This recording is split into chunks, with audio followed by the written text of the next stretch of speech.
chapter 9, verse 1. Uh, we did. You said we did finish 8. Yeah. 9:1. For all this I considered in my heart, even to declare all this, that the righteous and the wise and their works are in the hand of God.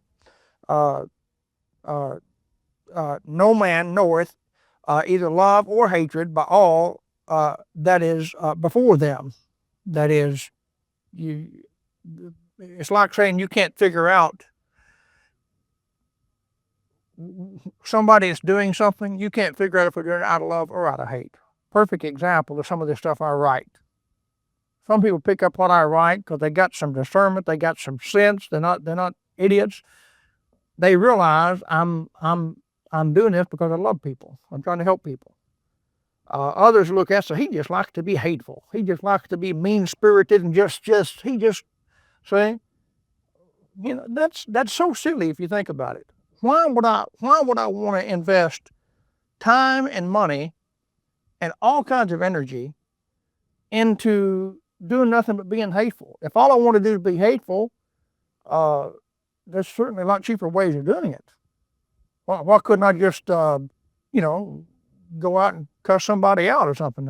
Just blankety blank, the you and this, Obviously, if a man sits down to labor to write something or to preach something, he puts effort into researching things and finding out information and tries to put some balance to it so that it makes sense.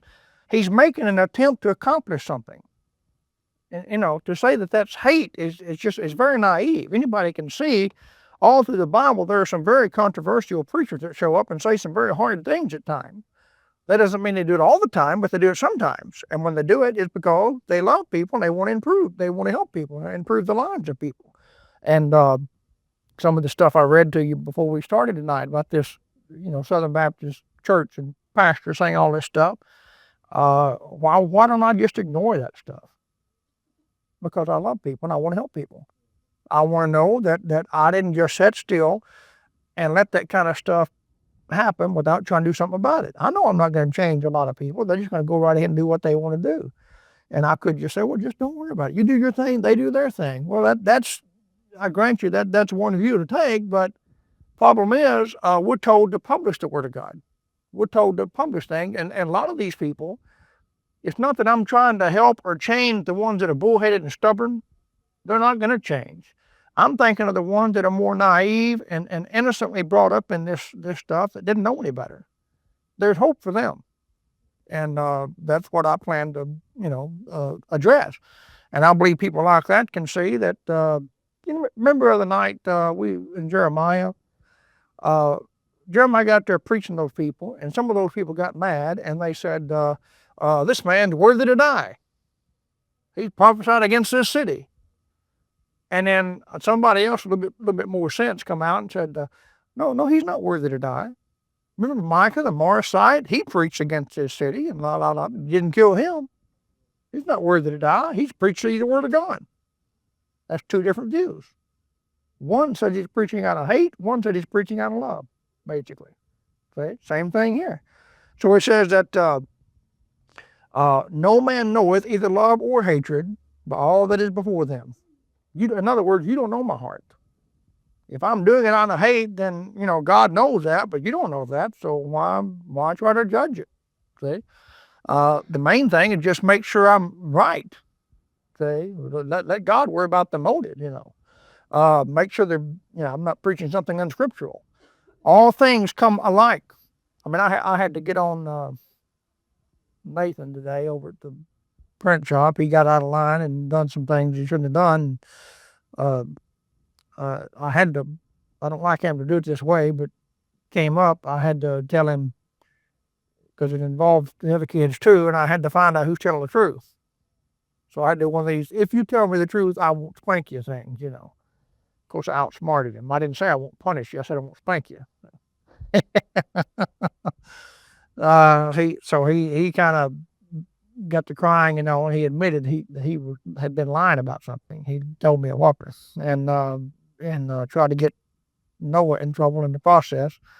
Tried to basically blame it on Noah, and so I said, "Well, I told you I wasn't going to spank you, so I'm not." That made him happy. I said, I didn't say I wasn't going to punish you. So I made him sit in a chair, just all by himself, without playing with anything, writing anything, watching anything, listening to anything, just in the middle of the room in a chair for like an hour, just sitting there while I was doing another thing. Wouldn't let him get up. I caught him a time or two trying to peep in at the TV with the kids were in there watching Dumbo, the elephant, or something other. And I said, get back over there. And just made him sit there like that. I wouldn't do it all day, but for an hour. Just, I made him have to go. I said, the whole point is punishment, Nathan. You have to go through something that you don't enjoy. You're going to enjoy sitting there drawing pictures. You're going to enjoy looking at this thing they're watching in here, whatever. You can't do something you enjoy because you've done wrong and you have to be punished for it so that you won't do it again. So sit right in the middle of the room in the chair and don't do anything else. And 3 or 4 times, how much longer, Daddy? How much longer? I knew it was bothering him, see. And I just made him stay there. Basically, she got back from where she went, and then they got to go home. Well, somebody might think that that's an act of hate or something other, but it's not. It's called discipline. And it's called honor by keeping your word and not spanking them if you say you're not going to spank them. But you got to do something. You can't just let a kid get away with something like that, That's the second time he's done that thing in about 6 months. And I can't just keep ignoring it, Got to be dealt with. Well, anyway, verse 2. All things come alike to all. There is one event to the righteous and to the wicked, to the good and to the clean, and to the unclean, to him that sacrifices and to him that sacrifices not. As is the good, so is the sinner. And he that sweareth, as he that feareth an oath. But he's basically saying, in his view, that no matter how you live, you're going to wind up doing get about the same result in life either way. Well, that's in some ways that's true. If Hurricane Katrina comes through, it's going to wind up killing some good people as well as some bad ones. I grant you that. See, but that's something dealt with. Other passages of scripture we ain't got time to fool with tonight. But that doesn't disannul the fact that God is still performing His act of judgment on wickedness and stuff. That's naturally it's going to catch up some good people in it, but doesn't mean it's still not a God. So that's the way people are. They think, well, if many good people got hurt, then the thing's not from God. Just like that thing Tony showed me the other day from Billy Graham, that guy bent over backwards to make sure he would not say that Hurricane Katrina was from God. He didn't say it was from God. He clearly did not say it was from God. And he just done his best to tiptoe around that thing. I mean, you almost have to be a specialist to do it the way he did it. And I guess after this many years he is. But he would not come out and say that thing was from God. Why not? Because the next question is, if you say it's from God, then somebody's going to ask the question, well, then why did bad people get hurt? I mean, good people. Yeah, good people get hurt. Why did good people get hurt?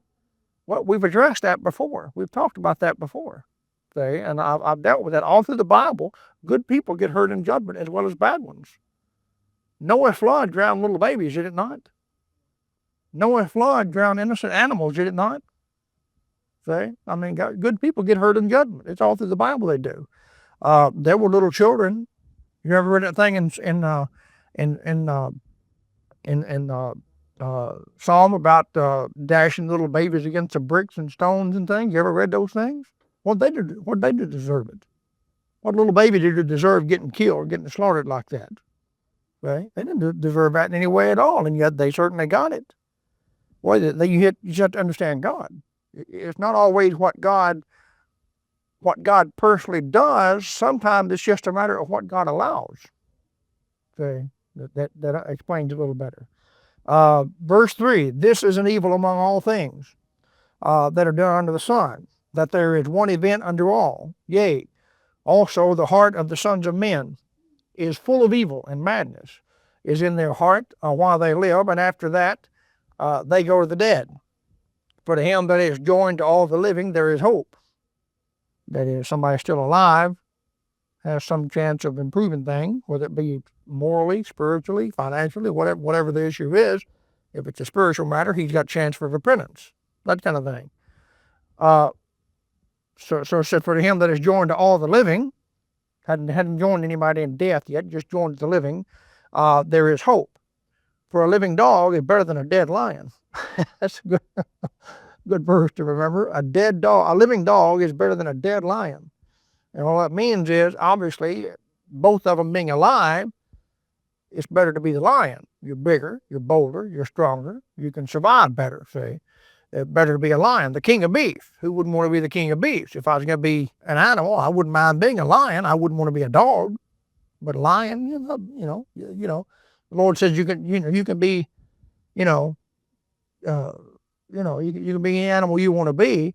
I'd pick a lion probably within the top, 3 or 4 picks. But dog would be way down on the list. I probably would never pick a dog maybe. But he says there, but even with that, a living dog is better than a dead lion. So if I'd rather be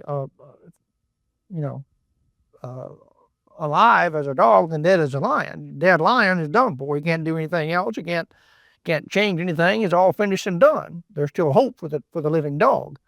For the living know that they shall die.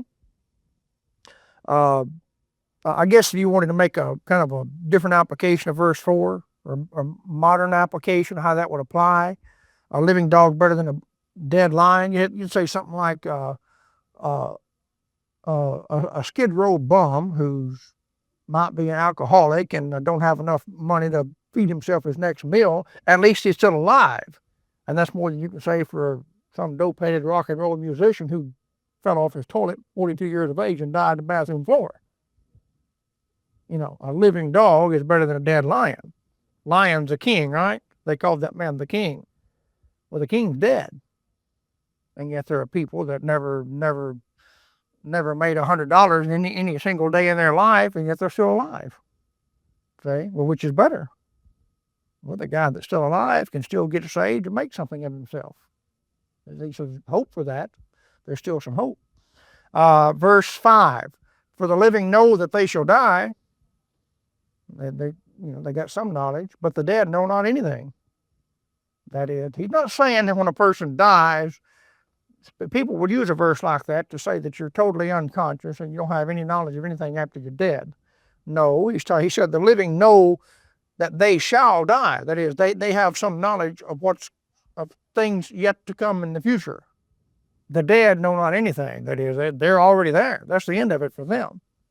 There's no further event coming in the life of a dead person, in the existence of a dead person. They're in hell. That's it. I mean, the white throne judgment coming, but what's that going to do for them? Just give them more hell.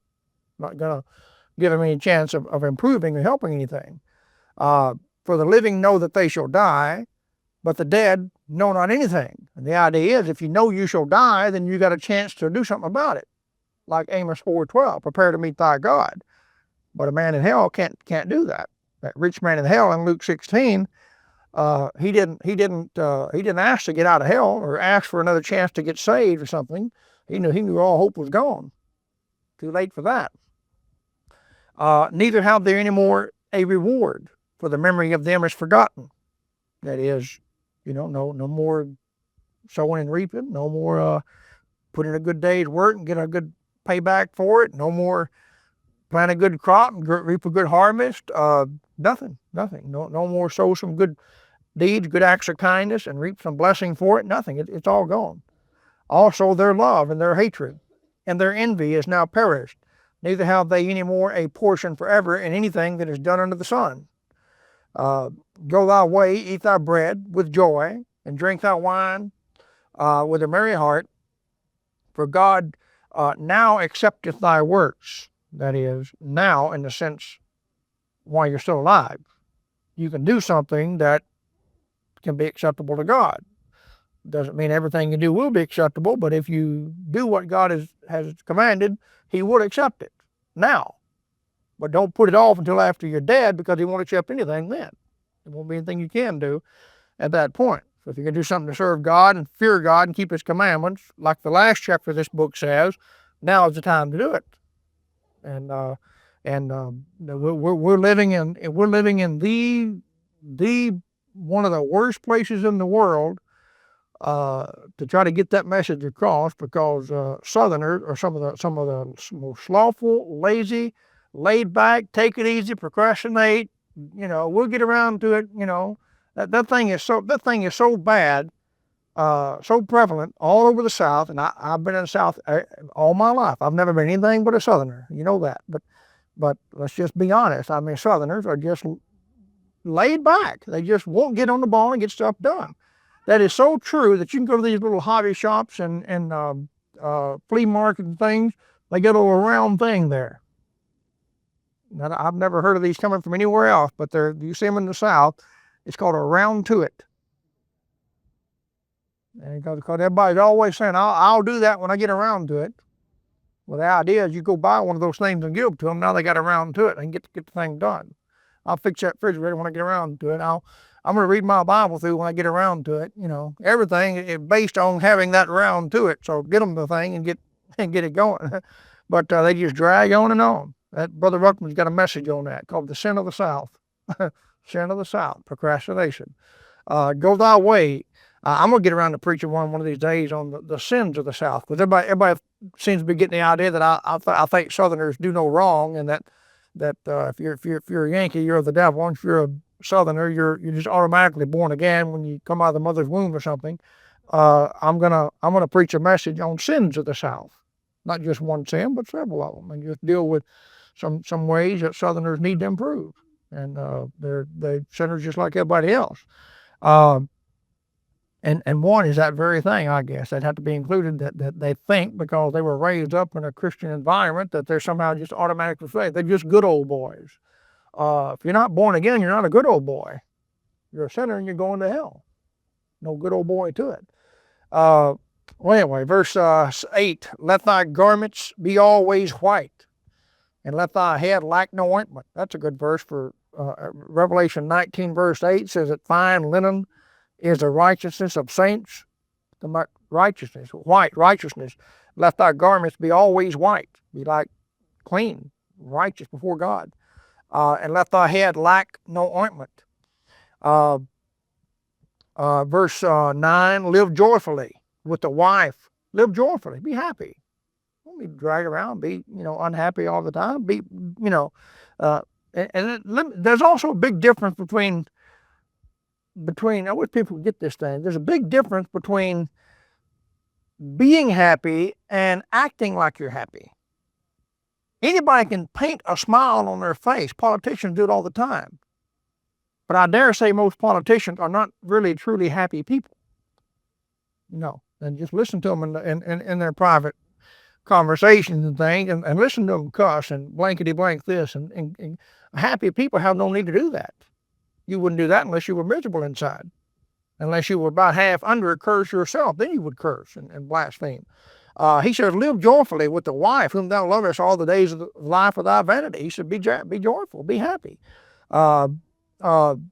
Which he hath given thee under the sun, all the days of thy vanity. Keeps on saying that, don't he? Vanity, vanity, vanity. For that is thy portion in this life, and thy labor which thou takest under the sun. His point is, I've been there and done that. I've been through all the pleasures and luxuries. I've had all the money. I've had all the women. I've had all the fame. I've done all the study, all the knowledge. I've been through it all, and the whole thing is vanity. So whatever you got in mind to do, kid, like the older experienced man telling you, you better learn to enjoy yourself along the way, because when you add it all up, it don't amount to too much. And God forbid that you should go through your whole life and go through all that vanity and not even enjoy any of it while doing it. Learn to enjoy life. In other words, don't get too serious about anything down here. If you want to get serious about what's up there. That's what he's saying. Everything down here, just enjoy it. Don't take it too seriously. Don't get too serious about, the who won the Grammy or the Emmy or the Manly or the Moomy or whatever those things are. Don't worry about it. What difference does it make? Don't get too serious about it. If you want to enjoy a little bit of it, okay. You want to have some delight in some of it. I preached about that a while back on football, Super Bowl. Okay, enjoy some of that, but don't worry about it. I just found out the other day the Pittsburgh Steelers lost one of their best players to the Washington Redskins. Bought that guy for like $7 million. Okay. I wish they could have kept him, but I'm not going to worry about it. They'll think as well. I don't know. I'll enjoy watching them play next year, with or without him, but I'm certainly not going to worry about it. And people worry about stuff like that. Oh, I don't know what I'm going to do now, but I'm going to just trust God what I'm going to do. I ain't going to worry about stuff like that. Have a little fun, a little excitement, a little joy along the way, but don't get too serious about stuff that it's going to all burn anyway. See? I'm not saying, be so ultra separated that you can't enjoy anything in life. Some people that way. They so separated, they stink, and they don't enjoy life. God never intended for that. He wants you to enjoy life and have it more abundantly, he said. You can enjoy the things that are in this world as long as you don't allow them to defile you and make you sinful and wrong in God's sight, but just don't get too serious about it. Just don't, easy come, easy go, But like Job, naked came I into my mother's womb, naked shall I return thither. Blessed be the name of the Lord. Lord given, Lord taken away. Blessed be the name of the Lord. Wasn't too serious about this earthly scene. It just, wasn't that big a deal. 10. Whatsoever thy hand, great verse, find it to do. I probably quote this more than anything else in Ecclesiastes. Whatsoever thy hand findeth to do it with thy might. For there is no work nor device, nor knowledge nor wisdom in the grave whither thou goest. That is, you're headed to a place where you won't get any work done. If you can get something done, you better get it done now. Better get some system of priority where you understand what really matters, what has to be done. Maybe that's what every Christian ought to have. Ought to just have a big old list, write down everything you need to get done in life, or at least this year. Just have the whole list there and say, okay, let's divide this list up. This has to get done. And put those things in that list. This next list, it needs to be done, but it can wait, but it really needs to be done. Then the third category, this I would like to get done if I have the time. I have like 3 categories. Most Christians don't do that. I mean, I'm not saying you have to do it on paper, but at least in your mind. Most of them just have it all rolled together, and they spend more time than anything else just doing the thing they want to do and like to do, and everything else just gets undone. I like what it said about Joshua back there. I can't think of the reference right now, but it says that he left not undone anything that the Lord commanded him to do. That doesn't mean, or in so many words it says that doesn't mean he got everything done in life that he wanted to get done. Who does? Nobody does. But we talk about not leaving behind an unfinished task. We're talking about not leaving behind anything that God told you to do. You don't leave that undone. You leave a lot of other stuff undone. Who don't have a mind that can just always outwork the body. You can't do everything you want to do, but you can do everything God wants you to do, because he wouldn't expect you to do it if you couldn't do it. See? Bob Jones Sr. said it in so many words. You can do anything that you ought to do. I think that's how he said that. You can do anything that you ought to do, meaning anything God wants you to do. If God wants you to do it, you can do it. I can do all things through Christ, which strengthens me. And the rest, you just have to. You see anything there about that thing? It'd be along about Joshua 24, probably. I'm somewhere in there. I can't recall what account or who said it or what it was now, but it might not have been Joshua with that man. I thought it was Joshua. It might have been somebody else. But anyway, it said he accomplished everything that God had commanded him to do. Didn't leave anything undone, but that God commanded. And the thing to do is do it with thy might. That is, do it the best way you can. Don't drag around about it. Do it with all thy might. I was thinking about that. I think about that a lot of time when I write stuff. I don't know. It's not for me to decide how good I am or how bad I am about anything. But when I write something, there's something that happens that's different than when I preach and when I teach. I enjoy preaching. I enjoy teaching, and I get passionate about it. Sometimes more than others. But it's almost like I'm not a stomper, romper, spitting, screaming, North Carolina type preacher. That's not what I am. I don't do that. That energy comes out when I'm sitting at the computer writing something. You ought to see me in there sometime. I have to be by myself. I get going. I get yelling sometimes, and when I study something, I come across something, and that fits so perfectly. Just today, I hit something that was I suspected something, but I couldn't prove it, and then I come across the proof. That made my day. See, that fixed it for me, and I just get wrapped up in it, and that's everybody has their own thing, and that's that's when I get going. When I sit down writing something up if I'm writing something, I have tried to write some things and I couldn't get into it. I just had no passion for it. I couldn't do it with my mind. I just dragging along there, and I said, "I'll forget this thing." I got 1,000 other things I could enjoy a whole lot better and a whole lot more needful, so I just dump it, and I get going on something else. I'll give it all I got. So this stuff I'm working on right now, that's what I'm trying to do. I'm trying to make it forceful. I could go through there and say I need to be kind and sweet and lovely and just ruin the whole thing. See, now I'm trying to be graceful. I'm trying to be balanced. That's what I'm trying to be. But if you try to make everything sweet and lovely, then you don't have any words that bite. I had a guy that sent me a track over the weekend.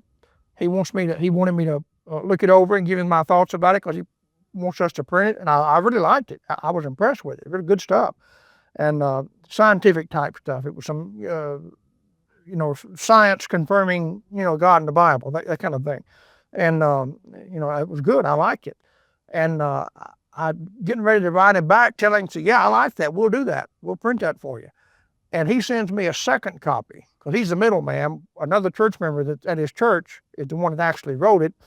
He said he sent me another copy. Said he put some more stuff with it. Said that this has a lot more, and actually had his note attached to it, the original writer's note attached to it, and it said in so many words that so and so this is my updated copy.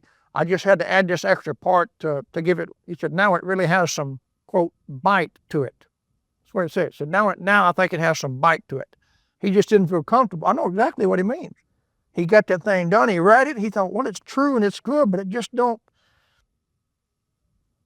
punch you. It just don't hit you like it needs to. It needs to get something done. It don't draw blood, so to speak, or it don't bite you. It don't punch you. Something lacking here. He said, I got to put that punch to it. I got to put that bite in it. And he did. He put the bite in it. I thought, well, it's got the bite now. To me, it's pretty good to start with, but I can understand what he's saying. Because all I know is what I read, and it looked good. He knows what was in his heart when he was writing it, and when he read it on paper, he didn't see the same thing. He said, I got to get the heart on the paper. What you're saying, I got to do it with all my might. I got to get with it. I got to give it all I can. They said out there in the sports world, out there in the work environment, give them 110%, Go as far as you can, then give it some more. Jesus said, if a man compels you to go with him a mile, go with him twain. Go the extra mile. Whatsoever thy hand findeth to do, whatever. Doesn't matter what it is. It's reading your Bible, studying your Bible, praying, witnessing. If it's worth doing, it's worth doing right. It's worth getting with it and giving it your all. Ladies sometimes they really undercut themselves. I believe they think, well, I just can't do much. I'm just staying home every day and just taking care of the kids. Well, that's quite a job. I don't just mean it's quite a responsibility by way of work and by way of keeping you busy. It's a very noble task. We just need to think of God. We need to think of what we're accomplishing for God. You have the opportunity, ladies, to put in that child all the necessary values that are going to sustain them for their entire life. I mean, the communists know that. They say, give us a kid the first 5 years and we got them. 5 years. One lady went to a doctor and said, I need to know when to start disciplining my children. And my child, I've been reading about it, and so you're supposed to practice discipline and stuff. And I just need to know, I've read different things. I don't know what to do. He said, well, how old is your child? She said, well, he's 5. She said, well, hurry up, get home, get started. You're 5 years too late. I said, you start spanking those kids right away. You don't drag your feet around about it. You don't mess around about it. And I know people right now got kids 3 and 4 years old, never do spank them. They think they're not old enough to understand. They understand. Mine understand. I mean, Jacob understands already. He don't get it very often, but little small things, throws a little fit or something or other and don't get his way. He understands a spat once in a while, not like the others, not like a 5 or 6-year-old kid would. He understands a little bit of pain if you do it right. And when they get up there, a year old, 2 years old, they know, they understand. Well, a mother that practices that is training that child. That's quite a job. See? So instead of just raising the kids up, why not do it with all your might? You know, why not just that thing I talked about earlier today with the situation with Nathan? What if I just said, well, you told me the truth, that's good enough. Yeah, but he still was disobedient. You didn't spank him because he didn't try to lie out of it. Okay, you done right there, but still he was disobedient in something that he clearly knew was wrong. That's why he lied about it. He tried to get out of it. You can't just ignore that. Because if I did that, if I said, well, he told the truth, that's good enough, he would say, I can always be disobedient to Daddy, and I can always do stuff as long as I just come tell him the truth. When I'm done, I can just keep on doing wrong. I don't want him thinking that. I want him thinking, you're going to get a double whammy if you lie about it. And if you don't lie about it, you're just going to get your basic punishment. But if you lie about it, you're really going to get it. See, I want him to get hold of that. So when he told the truth, I tried to do right. What am I doing there? I was extremely busy. It made me mad because I was very busy with something else I was working on. I was watching, these kids and stuff. And this thing happened. It just totally pulled me away from everything I was doing. Just annoyed me. It just bugged me, And it made me mad because he clearly knew better than to do that. We've been through this before. And but I still, well, what I was doing is important, but this is important too. And I said, I've got to deal with this boy. I've got to deal with it right. I've got to deal with it fairly. I've got to watch the thing right. I've got to handle it right. I can't just shove it off and say, okay, fine, go do this and just, half-hearted do it. I've got to deal with it right. So I've got to do it with my might, whatever it is. Do it with our might. You got to get with it and do it with your might. A good verse in the New Testament on that. Yeah. Well, that would have thrown me. I wouldn't have thought it'd been that early in Joshua. Let me get that right quick. Talking about somebody getting something done in life, getting it all done, and not leaving anything unfinished that God told them to do. Joshua 11:15. As the Lord commanded Moses, his servant, so did Moses command Joshua, and so did Joshua. There it is. He left nothing undone of all that the Lord commanded Moses. There it is. That's what threw me. It's earlier in Joshua. I thought it was toward the end of the book. But Joshua 11:15. And how do you do that? You don't get through life and just get everything done. It's just that you get everything done that God wants you to get done. And the rest of it just has to, not worry about it. So when you lay on that deathbed there and leave this old world, you can honestly leave with a clear conscience and knowing you got everything done. That reminds me of a joke I heard this week on deathbed. It had this rich man. He's a Christian, and he been living for God all these years, faithful Christian man, just wealthy man, but he earned his money right and lawfully and honestly, and had done quite well for himself. And went to the doctor, and the doctor told him, he said, you're not going to last much longer. You got such and such a sickness, and you're just going to be going downhill. And y'all heard this? And he said, well, I'm ready to go. I'm a Christian. I'm prepared to meet my Lord. He said, yes, sir, I know that. I know that quite well. He said, you've really set a great example for us all, and so forth. Well, the man went on home, and things kind of went from bad to worse, and little by little he got sicker and sicker, and sure enough, he could tell any day now he's going to go. So one day there, he just wasn't feeling well at all, just laying there in his bed and just really figured he's just about gone. So he sent to have his lawyer and his banker come to see him. And they came and walked in there, and he was laying there in the bed. One of them sat down over here on this side, and the other one sat on the other side. They just sit there beside him for a minute and looked at him, and nobody said anything. And a couple minutes went by, and they just kept looking at him and looked at each other like, well, what's happening here, And about 15 minutes went by, 20 minutes, still he didn't say a word. He just kept laying there kind of looking up, and And they looked at their watches. About a half hour went by, 45 minutes, and almost an hour went by. And finally, they just kind of got impatient. They said, Mr. Jones, can you hear us? And I said, yeah, I hear you. He said, well, we know you're sick and having, really, bad situation and all. Is there something we can do for you? He said, no, I'm fine. I'm all right. Everything's fine.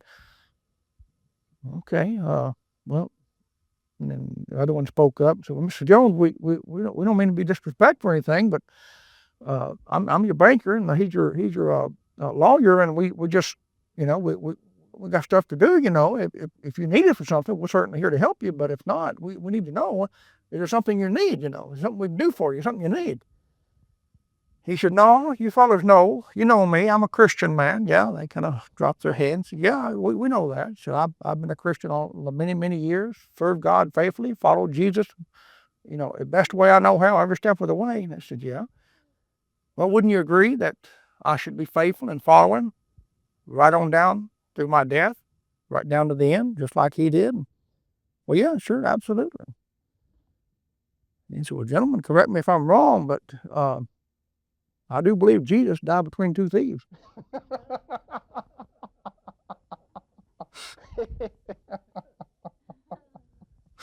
I had to give you that one. Anyway, here we go. Verse 10. Whatsoever thy hand findeth to do it with thy might. For there is no work, nor device, nor knowledge, nor wisdom in the grave whither thou goest. You only live once, is what he's saying. You better get on the ball and get something done for God. You can't get anything done. And a good reference for that's a New Testament verse, Romans 12:11, about not being slothful in business. Get with it. If it's worth doing with some zeal, some passion, some energy, and get the thing done. If you're just going to drag your feet about it, then don't even fool with it. Just leave it alone. Go do something you can enjoy. Go do something you can put some feeling into. Verse 11, I returned and saw under the sun that the race is not to the swift, nor the battle to the strong, neither yet bread to the wise, nor yet riches to men of understanding, nor yet favor to men of skill, but time and chance happeneth to them all. That is, life is filled with surprises. Although the general rule might be that the survival of the fittest, the rich people get more and the strong people get more. Still, you find sometimes very strong people coming down with some severe illnesses and sicknesses.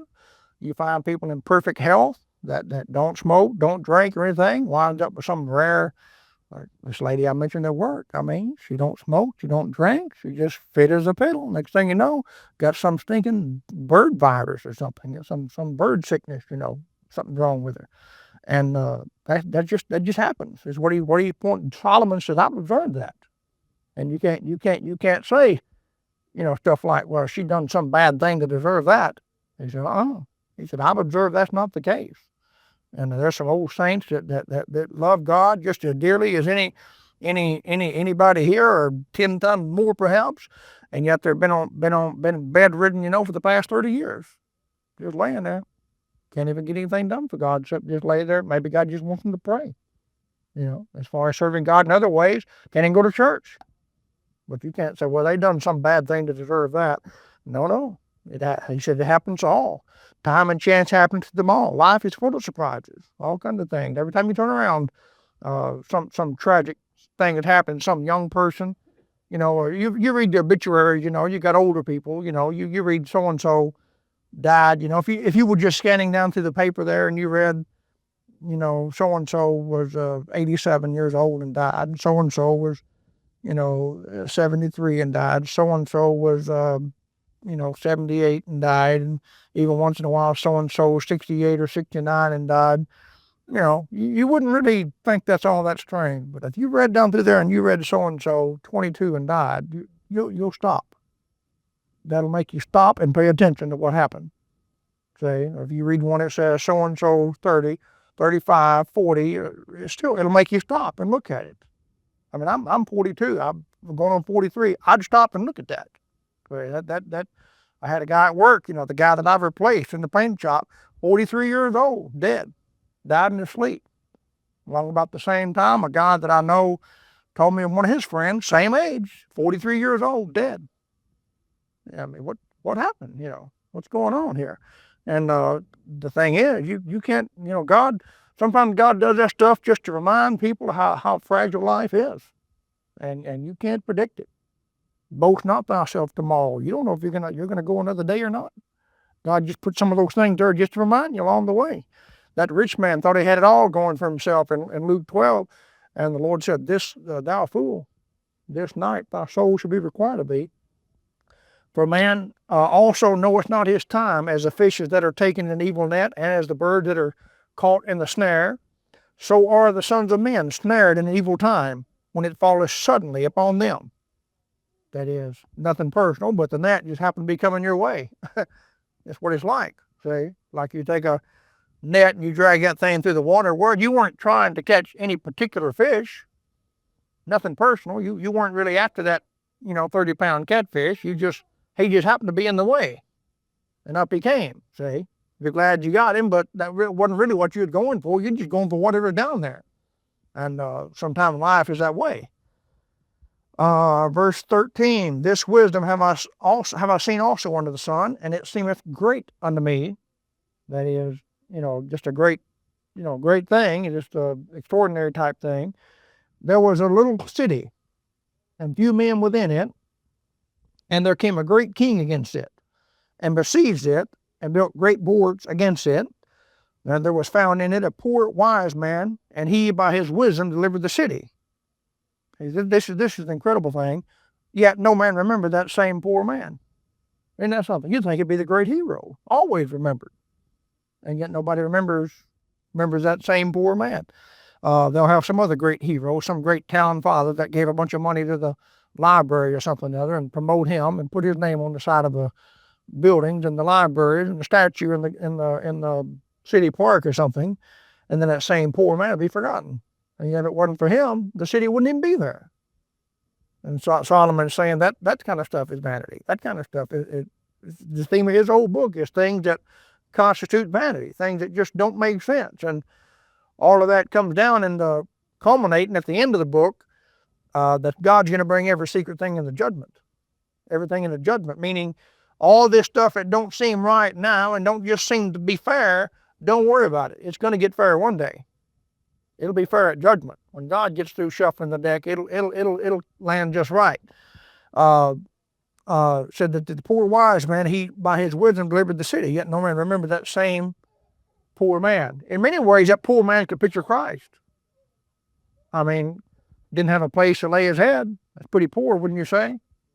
I mean, I know he's the Lord of glory, rich that way, but as far as material possessions, very poor. Born in a stable, and what did he do? Deliver the city. The inhabitants, all of the redeemed are going to live in the city one day, right? New Jerusalem. They got delivered by a man, right? A poor man, right? In that sense, see? So in a picture, in a way, he's and he was a wise man, right? So in that sense, he's a picture of Christ. And yet no man remembered that same poor man. I mean, Tony gave a perfect example of that just the other day. He said this hostile Shandai, doopy bloopy charismatic come along and said, what's the greatest spiritual thing in your life, the great spiritual experience. How'd they say it? Yeah, what was the most amazing thing that God has ever done for you? Well, that shouldn't be too hard to answer if you're a Christian. And he gave the right answer. He said, when I got born again, when I got saved. Oh yeah, I know that. But I mean, see, they just cast that aside like that's nothing. And then they start talking about their experience. When they had some stupid dream about a cross and it was in a dark room and they couldn't see and they didn't know and all that stuff. A bunch of kooky. You can't count on that kind of stuff. You can't go by stupid dream. If you're supposed to go by that dream, I had a dream the other night. I don't dream very often. I don't remember if I do. I had a crazy dream. I'm going to tell you what it was. Angela's saying, don't tell him this. Don't tell him this. I'm going to tell you what it was, just to show you how stupid dreams are, and you can't count on them. But this charismatic took his salvation experience and threw that aside like that was nothing, and then started talking about her dumb dream. Okay, let's talk about my dream. You know what I dreamed? I dreamed I started going to a gym and working out and got real tough and strong and good looking and handsome, and I thought I was just a tremendous success, and then two queers got the hots for me. I don't know what that means. If what it means, I'm not going to the gym. That's probably what it means. But that's what I dreamed. And I woke up. I thought, thank God that was just a dream, a nightmare. You can't count on that kind of junk. See? And yet she took her salvation testimony and just threw that aside like that was nothing. And started talking about her stupid dream. See? That don't mean nothing. And what did she do? She didn't remember what the poor wise man did for her. No one remembered that same poor man.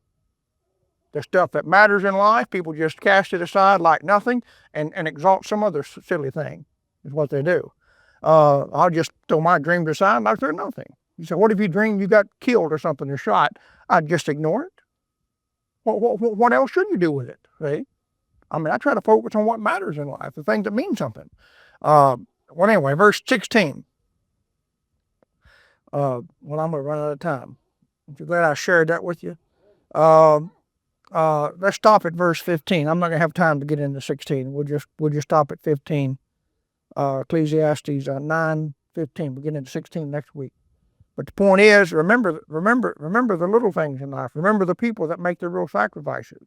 Too many heroes in life never get mentioned, never get named. I guarantee you, when God makes out his list of heroes, the heroes of this world won't be on it anywhere. They got all their glory, all their praise right now, and the ones that really deserve something got nothing. And God, men might forget the poor wise man. God won't forget him. God won't forget that stuff. All these people in the Bible, there's a great woman in Shunem. Why didn't God tell you her name? Isn't that something? He's going to reward her later. I don't want her to get too much glory down here. I'm going to give her something special when she gets to heaven. See? God remembers those things. All right, let's stop there. Let's stand. Chapter 9, we got down through verse 15 last time, so we're ready at verse 16, just continuing where we left off last week. Then said I, wisdom is better than strength. Nevertheless, the poor man's wisdom is despised, and his words are not heard. That is what people are. They think you don't know anything if you're not rich and powerful and mighty, and it's just one of those ironic things that we have to deal with in life. And in some ways, rich, wealthy people have lots of wisdom when it comes to knowing how to be financially successful, knowing how to manage money, knowing how to make wise choices in many ways. You need to look to people like that for guidance, obviously not poor people who never, manage to succeed that way. But in other ways, everybody got their faults. You find somebody that's rich and powerful that don't have much wisdom. That's rich and powerful that has wisdom in one way. You start talking about spiritual things, usually they're blind as a bat. You can't, they don't get it. You can't get across to them. And so here he says that wisdom is better than strength. Nevertheless, the poor man's wisdom is despised, and his words are not heard. A lot of people look at poor people like, well, they're not strong. They're not strong people. They can't pull ahead and excel in life and get anywhere.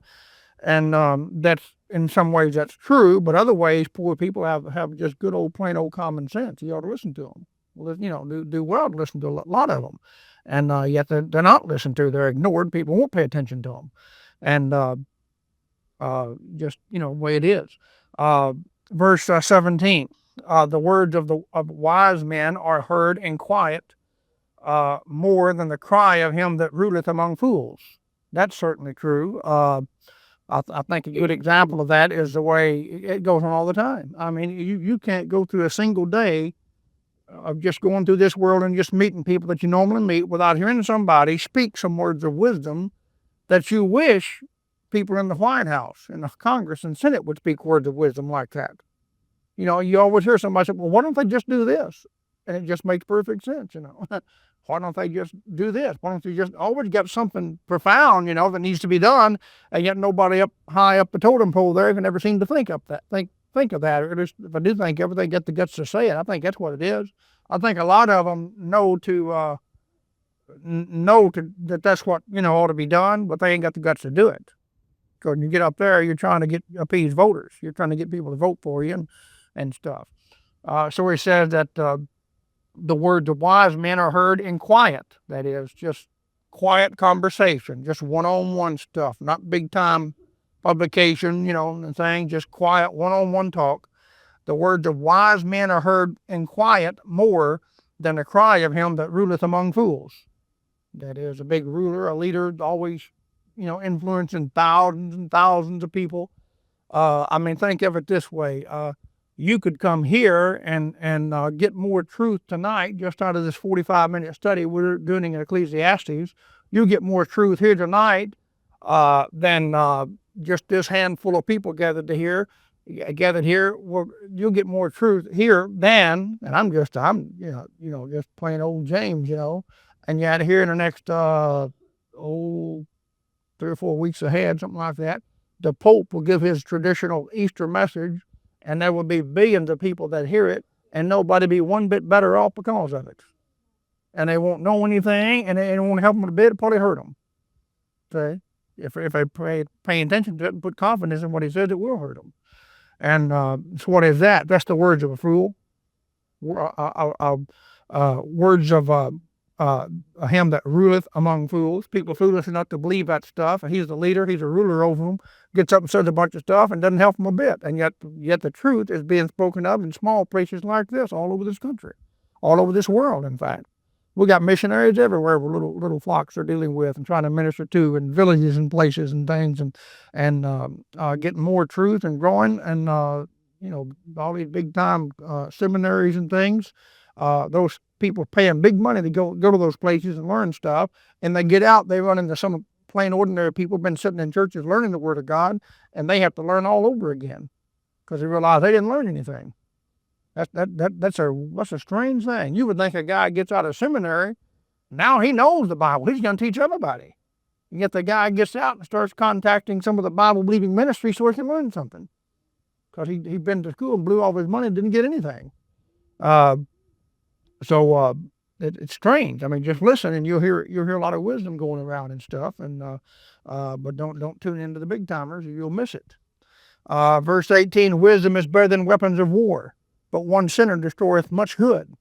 There's a good verse in the New Testament about that. It talks about in James 5:20, he that converts a sinner from the error of his way covers a multitude of sin.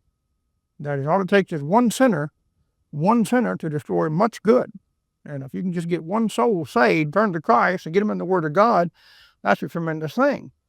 And that's what we try to do. That's what we try to focus on here as individuals. We look at the importance of training and teaching, instructing individuals. We look at somebody sends in an order, and they order a certain track, and they say, I'm using this for so-and-so. I'm going to do this for this. I'm going to use this for that. That means something to me. To me, that's more special than just, you're sending out 1,000 tracts, you don't know where they go. That's needed as well, of course. But when you get that individual that you got an opportunity to help and minister to, that's a great thing. And I had I'll mention the prayer request later, but I had a guy at work, when was it? Yesterday, just one individual walks up to me, and I forget how he says it exactly, but the question ends up coming out, why are there all these different denominations? He said, why can't everybody just believe the same thing and just get along and not, disagree with one another and stuff? It's, pretty naive thing to ask, but he don't know. He hadn't been around, And I said, well, we problem is people don't look at the Bible the same way. Different groups look at different, pull different things out of the Bible and come up with different ideas. And, of course, there's only one of them that's, one truth, so everybody else is false. So anybody that's teaching something that the next guy believes to be false, he has an obligation to expose what he believes to be wrong. And I said, that's what's going on. And he said, then finally he told me what was going on. There's a couple of guys there at Church of Christ fellows working on it, and they're getting him confused. And he said, I think what I'm going to do is just study all the religions and just find out what everybody believes, and just try to come to some better understanding of it myself. I just looked at him. I said, you're going to get confused. What you're going to do? And he just looked at me. He said, he kind of laughed, like he didn't disagree with me. He just kind of laughed for a minute, and then he kind of walked off. And later on in the day, I got concerned about him. I prayed for him a little bit and got thinking about how to best minister to him. And I thought about taking my Church of Christ booklet and just giving it to him. And I thought, well, that might be too much at this point. And then later in the day, he'd come back and said something again, and come to find out they had actually given him a copy of their little periodical they get, some Campbellite thing that they published, and they give him a copy of it to, basically what it was saying is, get away from all the denominational stuff and just join the true church which Christ founded, which of course is the Church of Christ. And that's what that stuff was getting at. And I thought, I don't want to see that. At first I thought, well, don't get involved in it because he's not going to fall for them anyway. And he, just don't hit him too heavy with this stuff. He's going to boggle him. He's not, he don't understand the things that very, very well. And then I got to thinking, but if you don't do something, they're liable to gobble him up. What are you going to do? So I thought, well, and then he's telling me that they give him this literature and stuff. And he kind of find out him and another guy had been talking about it. Another guy, a Southern Baptist guy, had been talking about it all morning. And I thought, well, they're digging into this thing, it looks like. And they give him this literature trying to get him messed up. I asked him today, I saw him, I said, come here. He stepped over where I was at, and I said, they give you some stuff to read, did they? He said, yeah. I said, did you read it? He said, yeah, I read it. I said, come here. I took him back to my shop back there, and I pulled out the Bible verse of the Church of Christ booklet, and I got that out. I said, I'm going to give you this because they've already given you something to read and got you trying to get you thinking in their way. I said, this will answer anything that they've given you and clear it up for you. And in so many words, I just told them, take that. But I said, don't bring it in here flashing it around. Just take it in your own privacy, read it, and try to get an understanding. That guy took that thing out to his truck right then in order to keep it from being all over the plant. And at break time, I didn't think he would go back out. I thought he'd take it home and read it tonight or look at it over the week or something. He went back out there at his truck at break time and stood out there during his 10-minute break and read some of that thing. Went back out there in his 30-minute lunch break and read it. And he comes back in and tells me, he said, that clears it up. That's what he said. He said, you said what I already believe pretty much. I just didn't know how to word it. He said, that's what it is. He said that, I was explaining Church of Christ teaches the church as an organization, and so they appeal to the natural physical eyesight that people have, the natural man looking for a physical church to join. That's the church that Christ founded. See, and I said, that ain't it. The church is not an organization, it's an organism. And I explained that in ways it wrong with him. And he said, I was just too ignorant to know how to say it. But he said, you said it for me. He said, that's it. That settles it. He said, can I give Donnie a copy of that to take home and read? That's it. Not the Church of Christ guy, but the Southern Baptist guy that we're talking to. I said, yeah, I just don't bring it up here and flash it around. I don't want to, I'm not ashamed of what I've written, but you're not going to convince them anyway. And it's just going to cause a big old fight because, I said, this stuff, I told him, I said, the stuff they're messing around with is just diet stuff. I said, the thing you got there is a steak dinner, okay? And they can't handle it. It's just no comparison. They're just tippy-toeing around with little, kindergarten, publication. And that booklet, Bible Verse of the Church of Christ, is the result of me going through, devouring all kinds of publications of the Church of Christ and quoting from dozens of them and just pulling all of it together and just bombing the whole bunch. That's what that thing is. And he said he'd give it to Donnie to read, so we'll see how that goes. But that stuff excites me. Now, a lot of people wouldn't care for that at all. They wouldn't care for that at all. They're too big going for the crowds, the big crowd. Get the big crowd. Go for hundreds of people. Yeah, but my point is, one by one, you help people, you minister to people, you build them up. What am I trying to do here, in essence, right there, what he said there in verse 18, wisdom is better than weapons of war, but one sinner destroyeth much good. Well, what if I can change that one sinner into somebody who gets on the straight and narrow way? Then he's not going to destroy much good, he's going to preserve much good and do much good. I realize that. I think of what I used to do before I got right with God and the difference that has made in my life. I'm just one person. Well, what can it do for somebody else? I think of the many, many good Christians I know that are living for God now and raising up godly homes and families, and they wouldn't be if it wasn't for the grace of God in their life. So go for that one person, just one by one. Work on them.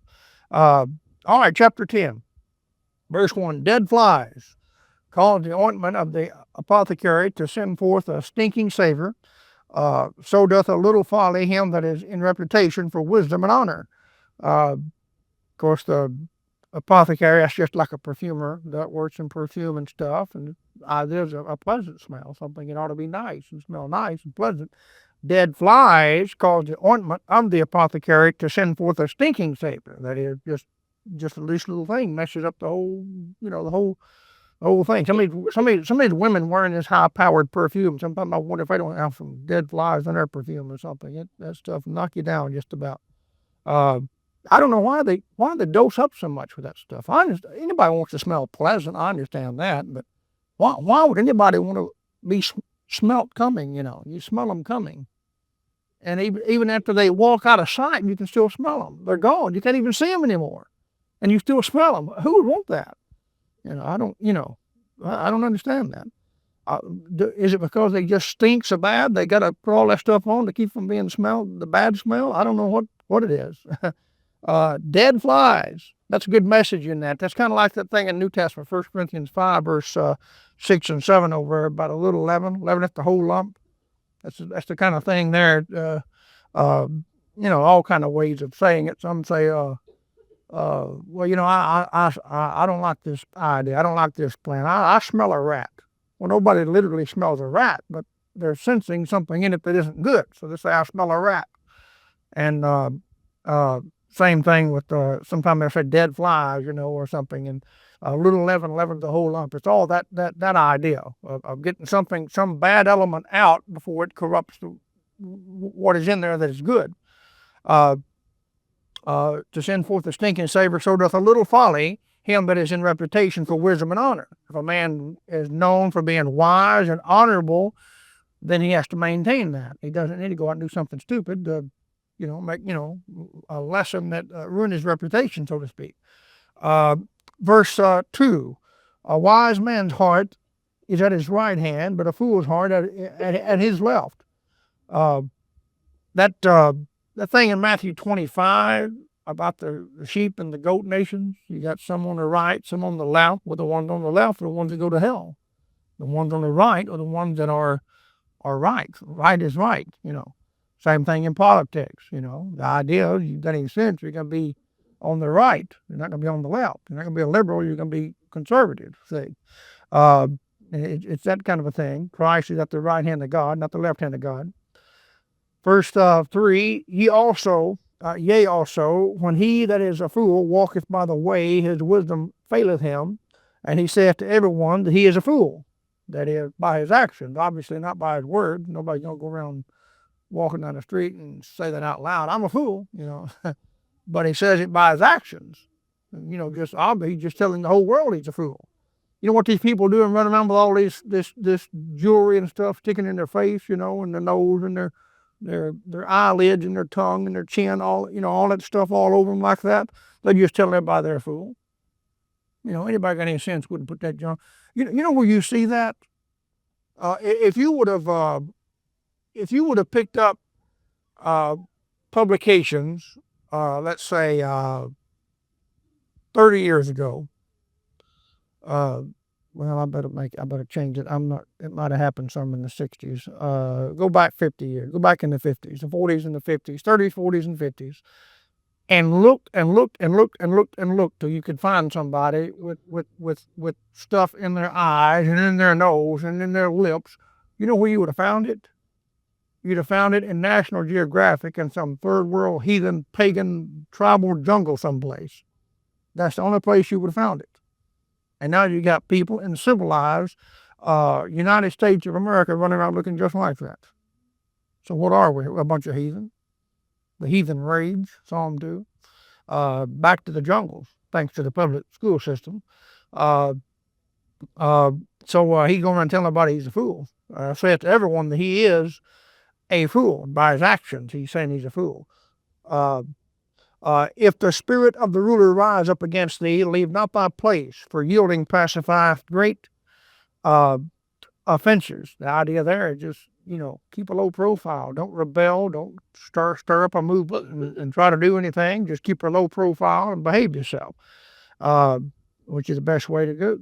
Best thing to do. Usually you hear about somebody getting in trouble with the government. They got out of line somewhere. It's not very often that the government just steps in, let's say like a church, and just comes into a church and just shuts it down. Y'all stepped out of line. This ain't gonna work. Somebody, usually, not always, but usually, somebody just stepped a little bit out of line, done something wrong. You hear about some street preacher got arrested, and he's in trouble, and that just wasn't right. Dig a little deeper. I bet he stepped over the line just a little bit. I mean, we've been out there preaching, we haven't been arrested yet. We've been confronted by the police, time or two, but they come up and find out what we're doing, we tell them what we're doing. They go on about their business. And nobody's arrested us yet, see?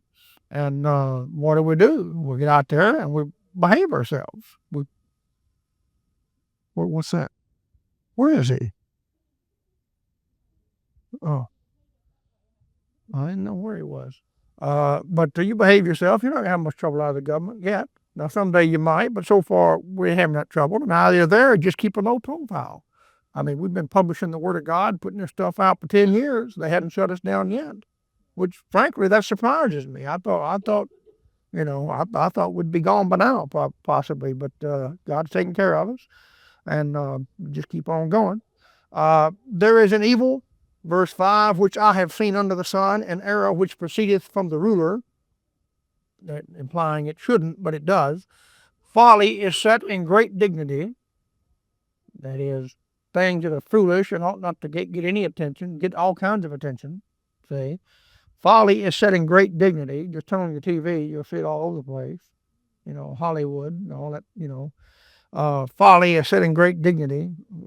Turn on that thing and people, something that irks me to death is these stupid Hollywood stars that hadn't got a lick of sense. I mean, they can act. I grant you they can act. They're good at that, but they ought to do that and nothing else. But for some reason, if you're rich and famous, that qualifies you to be a spokesman for some political cause or something, or some good, Barbara Streisand, comes out and starts speaking about things. Well, she ought not to speak about anything but acting and singing. That's it. She shouldn't. Nobody should consult her opinion about anything else, and yet they do. That guy on that used to be on that Cheers, Ted Danson, back in the 80s. He popped off somewhere along in there about the late 80s sometime, I think it was, and said he's one of the environmental nuts, and he says within 10 years, and I don't know how he said it now, but he said 10 years we'll all be gone, we'll all be global warming will gobble us up, we'll all smother to death with pollution, something. We won't last another 10 years. Well, we're still lasting.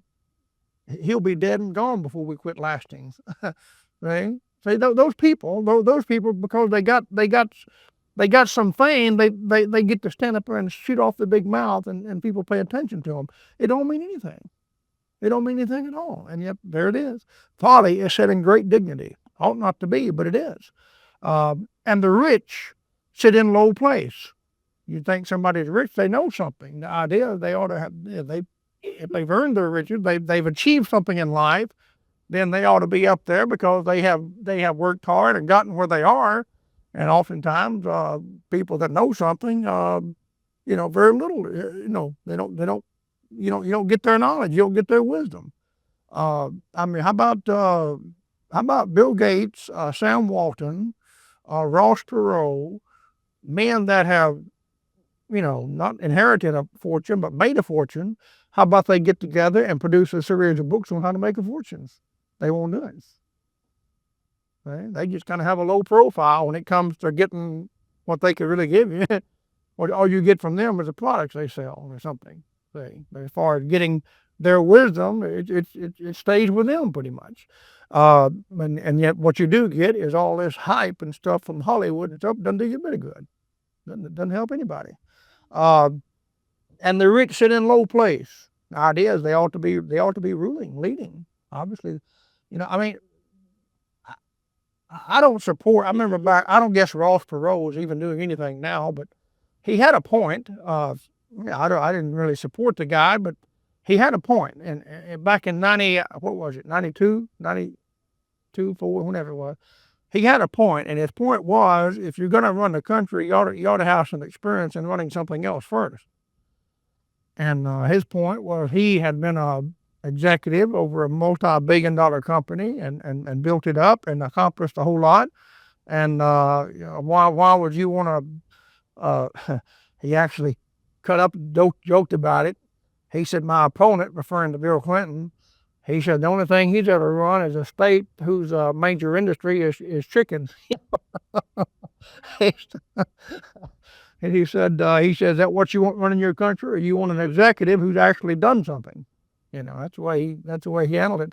I thought the guy had a point, and I still believe he'd have made a much better president than Clinton. I don't know how you could have been any worse, But his point was, the government is not run like a business like it ought to be, and the only reason the government is still running because there's no legal authority bigger than the government that makes it stop. Because everything the government does is contrary to business practice. This thing had been bankrupt 50 years ago if the government was run like a business. But it's not. They just get to keep on borrowing money, printing more money, and just going on and on and on with it. And if you had people that are truly rich and know how to make money and know how to excel and succeed in business, if you had people like that really leading the country, if they were honest, you'd be in a lot better shape. You wouldn't be in $7 to $10 trillion debt. You wouldn't have that problem. You'd be like we were with Andrew Jackson, all the bills paid off. Right? But that's not the case. Consequently, you got a bunch of jugheads running the country and just running the debt up higher and higher and higher. And the people that know that's wrong aren't leading anything and don't want to lead anything because why would they? Why would Bill Gates want to be president of the United States? Worth $50 billion. Why do you want to run the country? Somebody asked Rush Limbaugh one time, why don't you run for president? You got all this good ideas and wisdom and stuff. He said, I couldn't handle the pay cut. That's what. See, that's a good answer. That's a good. I don't agree with that, but that's the point. The rich people already got their power. They already got their money. So why would they want to lead? See, so that's kind of the thing he's talking about here. The rich sit in low place. See, whether they have to or whether they just want to, they do. I have seen servants upon horses and princes walking as servants upon the earth. He said, I've seen that. I've seen, just like we've been talking about there. It ought not to be, but that, just one of the ironic things of life. He that diggeth a pit shall fall into it. I mean, look at verse 7 again. I have seen servants upon horses. Bill Clinton. He wasn't fit to run this country for 8 years. He had no business in Washington, D.C. at all. With a man with a record like he had, people knowing about him, what they knew about him, he had no business being in this nation's capital, ever. And that man he has spent, I guess, 90% of his adult life receiving a paycheck from public money. I mean, you don't do that. You hadn't worked for your money. He never has. He's been getting handouts the whole time, see, from the government. What is it? He's a servant. He's a beggar. He ought not to be up on horseback, symbol of power and authority. He ought not to be there. I have seen servants upon horse. Same thing with Hillary if she gets in. I mean, what kind of a business has she ever run? What kind of a business did she establish and start and prove that she could be trustworthy and build up something and treat employees right and give them good benefits and really do an honorable work for a number of years and then step on up to get into politics after that? None. Been sitting around with her husband all this time, just living off the government checks, swinging left to right in between, election years and stuff. Verse 8, he that diggeth a pit shall fall into it, who shall breaketh an hedge, a serpent shall bite him. Just, reap what you sow, that kind of thing.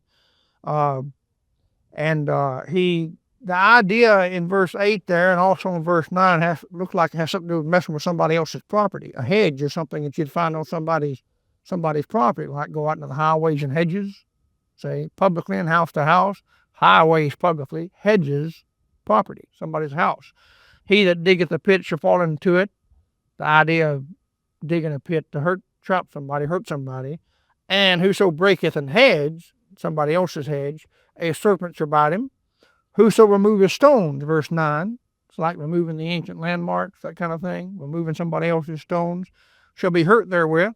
And he that cleaveth wood, tearing up somebody else's building or property, fence or something, shall be endangered thereby.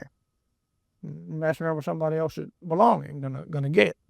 I don't know how that'll play out with the electric company over here. I guess it'll get them though. Said it would. Verse 10, if the iron be blunt, he doth not whet the edge, and he doth not whet the edge, doesn't sharpen the iron, then he must put to more strength. But wisdom is profitable to direct. All right, what he's saying, he said a fellow is chopping wood, for example, and he takes that axe and he slams that thing down, and it doesn't really, it's getting kind of dull. It's getting where it doesn't really splice that thing open like it used to in just one good lick. Well, the proper thing to do is get the file out and sharpen it up real good. And if you don't, then the only other option is to hit the thing harder. You swing it harder when you come down, so just add more strength to it. But he's saying wisdom is profitable to direct. So the idea is sharpen it instead of just putting more strength to it. In other words, strength alone is not enough. You need some brain. We need some sense, some wisdom. Because he said, if the iron be blunt, and he doth not whet the edge, picturing a man not using wisdom. The guy here working ever so often need to stop and sharpen the thing again. Don't just keep trying to, go and go and go. Stop and sharpen once in a while. Then he must put to more strength, but wisdom is profitable to direct. So we ought to sharpen it. You ought to sharpen yourself. Out in the world, they call that sharpening your skills. You got some skills, got some things you can do, and sharpen it up once in a while. There's a fellow I work with had to go down to Memphis one day last couple of weeks to the FedEx terminal down there and take some instruction on some new shipping techniques and foreign shipping and stuff. What's he doing? Just sharpening his skills, just staying fresh up on things. I've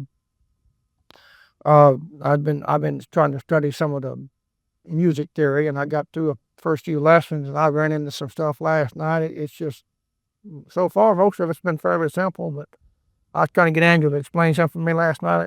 I still don't understand what she's talking about. She's laughing at me. She said, well, that's simple, Jane. I said, no, that's not simple. That's simple for you. It ain't simple for me. That's complicated for me. I was trying to figure out that timing, and the 4/4 and the 3/4 and the 6/8 and how to divide that out, and what, I understand some of it, but more some of it, it's just over my head. But I'm trying to sharpen my skills. Well, I'm trying to get a skill, and then I'm going to try to sharpen it. I ain't got anything yet. I'm trying to do something with it. Verse 11, surely the serpent will bite without enchantment, and a babbler is no better. The idea is a serpent, if you're going to be around a serpent, you better enchant him somehow so it won't hurt you. Like people blowing a little flute, and enchanting a cobra, so it dances up and don't hurt them. Because if you don't do something, he's going to get you. He's going to bite you. So he said, well, if you don't do something to stop the babbler, you're going to get an earful of babbling, a bunch of nonsense, and a bunch of gossip going on, stuff that's going to do you more harm than good, is what he's saying. So you better find a way to stop it, is the idea. The words of a wise man's mouth, of course, sometimes it's easy. Sometimes it's on the TV. You just turn the TV off. That's a good way to stop it. Sometimes it's on the internet. Just get off that website. So stuff like sometimes the radio, just turn the station. But if it's a person, might all just get away from them if you can't shut them up, because it's going to bite you. Surely the serpent will bite without enchantment, and a babbler is no better. How's that for a charismatic? So they're speaking in tongues. They're just babbling. All they're doing. Babbler is no better. The words of a wise man's mouth are gracious. Look at Colossians 4, verse 6. There's a good reference for that over there. Colossians 4, verse 6.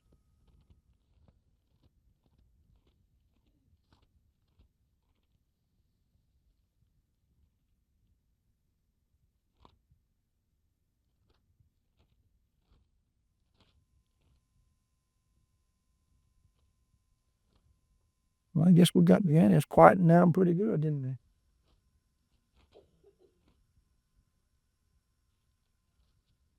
Colossians 4, verse 6, let your speech be always with grace. See that? Grace.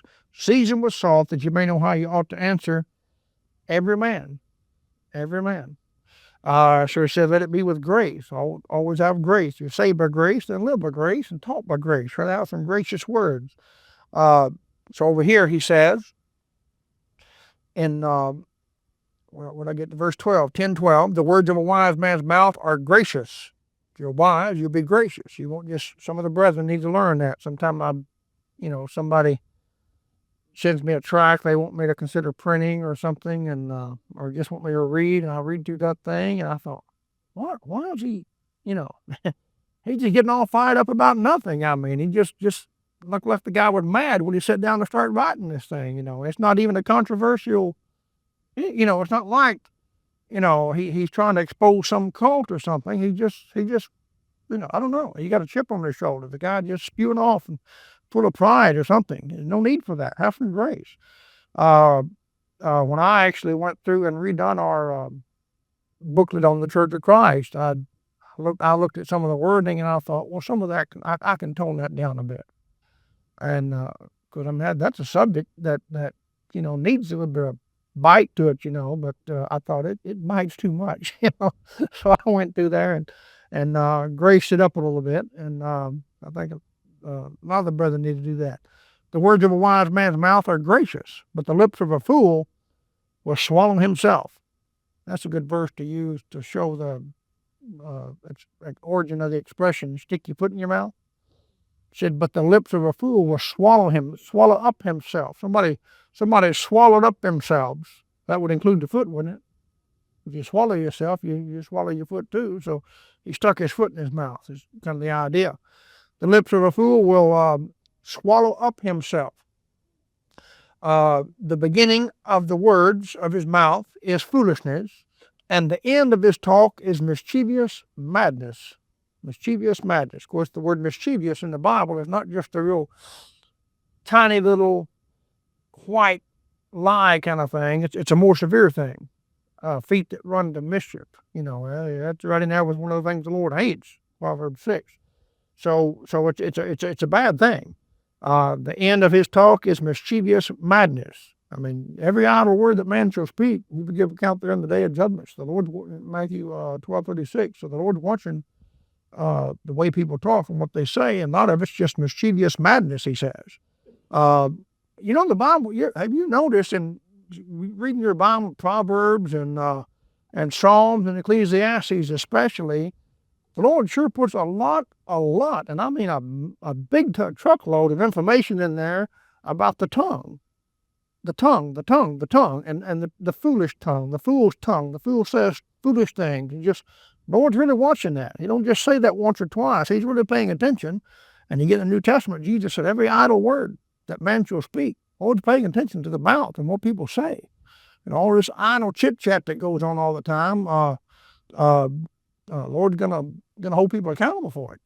I think of some of these fellows I work with, they spend their whole day just blah, blah, blah, blah, blah, blah, blah, blah, blah, professing Christians, blah, blah, blah, blah, blah, blah, blah, not one word about God all day long. They'll give account for that. It's not wrong. It's not wrong to talk about working on your car or fixing your, lawnmower or whatever you're doing. But, come on, if you're saved and the Lord's first in your life, you ought to be able to talk about God once in a while. You ought to be looking for, I look for opportunities to do that. Somebody going on and on about their computer, going on about their car, going on about their wife, going on about everything you can imagine. I'm sitting there thinking the whole time, yeah. Lord, you give me an opening. I'm going to cram my foot in the door here in a minute. I'm going to get in. I'm going to say something. I'm going to say it. And sometimes the opportunity comes, sometimes it don't. But I'm going to talk about God. That's what I want to deal with. And the Lord says most people don't. They just fool. They just spend their whole time just blabbing about everything but God and the Bible.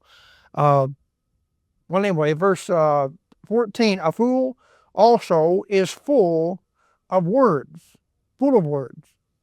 A man cannot tell what shall be and what shall be after him. Who can tell him? He's full of words. Look at Proverbs 10:19 that quick.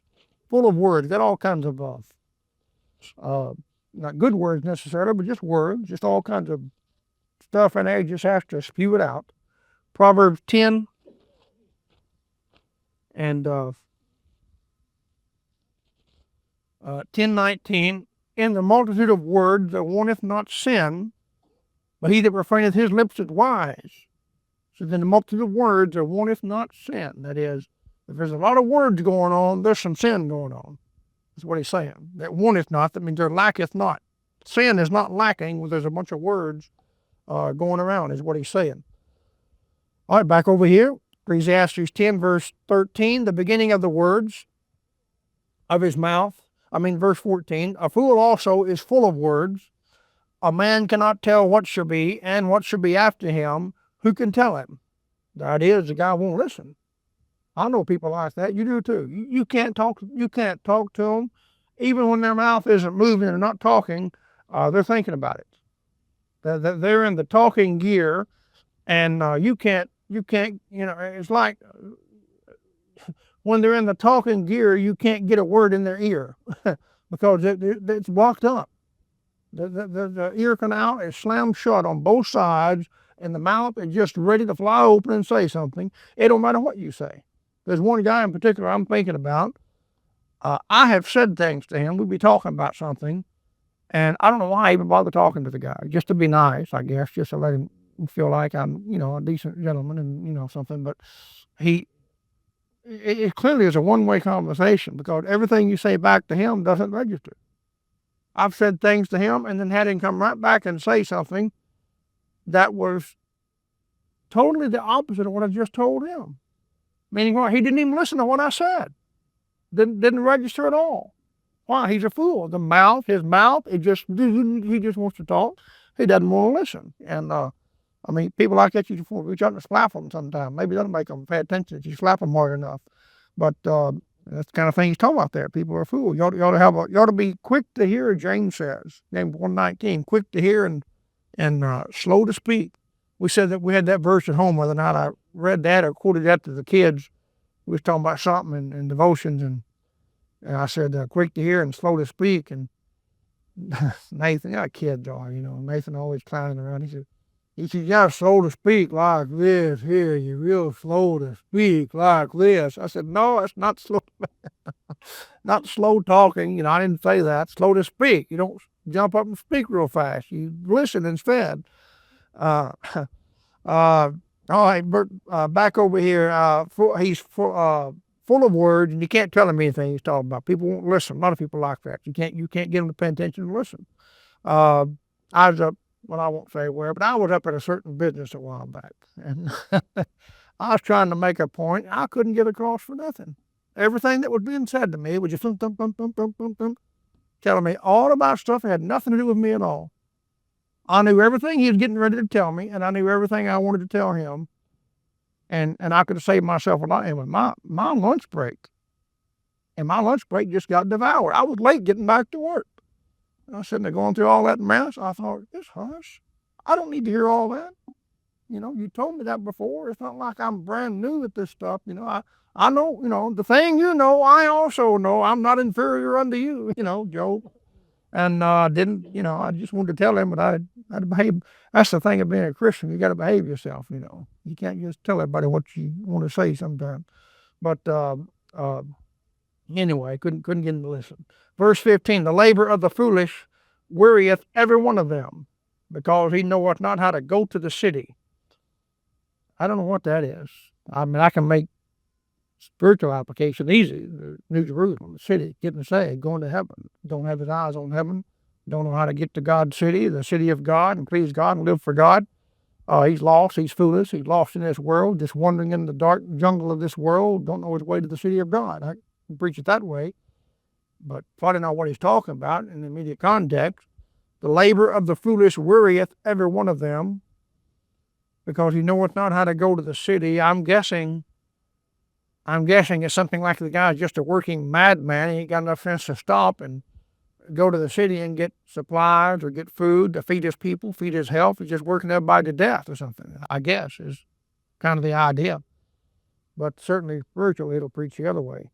Verse 16, woe to thee, O land! when thy king is a child, and thy princes eat in the morning. Look at Isaiah 5, verse 11. That eating in the morning, it has to do with not just getting up and eating the cornflakes or something, but it has to do with feasting and high and mighty, song and dance and drink and partying and all that kind of stuff in the morning, and that being a bad thing. Isaiah chapter uh, uh, 5 and say, woe unto thee when thy king is a child and thy princes eat in the morning. All right, look at Isaiah 5, verse 11. Woe unto them that rise up early in the morning, that they may follow strong drink, that continue until night, to wine and flame them. And then you got the music in verse 12. I thought I was going to sneeze. Verse 11, 12 about drinking and whining and dining and all this stuff. People are high and mighty and powerful. They're princes, they're rulers. They ought to be more responsible, and that's the kind of example they're setting for their people, for their land. So he's talking about over here, woe to thee, O land, verse 16, 10:16. O land, when thy king is a child, that is, he's not a grown, mature, responsible man, he's a young, spoiled brat. Say, is the idea. And thy princes eat in the morning. Instead of doing their business, they're just sitting around eating and drinking and politicking, that kind of thing. There's another verse in Isaiah 3, talks about God will give babes to rule over them. Instead of mature, responsible people, got to give them babes. And I think I'm not big on having a constitutional convention and all that, because I think once you open it up, there's always possibility of somebody getting in there and messing up more stuff. But then again, they hadn't been going by the Constitution for, the last 100 years anyway, so I don't see what difference it makes. But if we were going to get serious about a constitutional convention to change some things, one thing I would be interested in changing that I never hear anybody talking about is the age that a president has to be. Originally, I thought it was a good idea, because in 1789, I think it was, a man that was 35 years of age was a pretty mature, responsible man, had a good education, had good training, had a good background, and was quite capable of leading a people. The average 35-year-old man these days hasn't got a lick of sense. And you don't need a man that young running the country. I'll put another 10 to 15 years, make them 50. You can't be president if you're not 50 years old. Something like that. I don't say the Constitution is bad. I'm just saying it was made to, amend at times if you needed to. And that might be something that could use a little bit of amending there. But because we got, if that was the case, Bill Clinton would have never been president. See? Kennedy would have never been president. See? You wouldn't have some of these problems. All right, back here, and we got to wrap it up here. Ecclesiastes 10, verse, woe to thee, O land, verse 16, when thy king is a child and thy princes eat in the morning. The idea is they're not being responsible. They're whining and dining, and they ought to be making some solid decisions for the nation, for the city, whatever it is, and they're not doing it. They're just living off the taxpayers' check and not doing what they ought to be doing. So he said, that's bad. He said, woe unto thee, O land. The country's going to be in a bad condition because of that. All right, let's stop there at 10:16. We'll get into 10:17. Try to do that next time.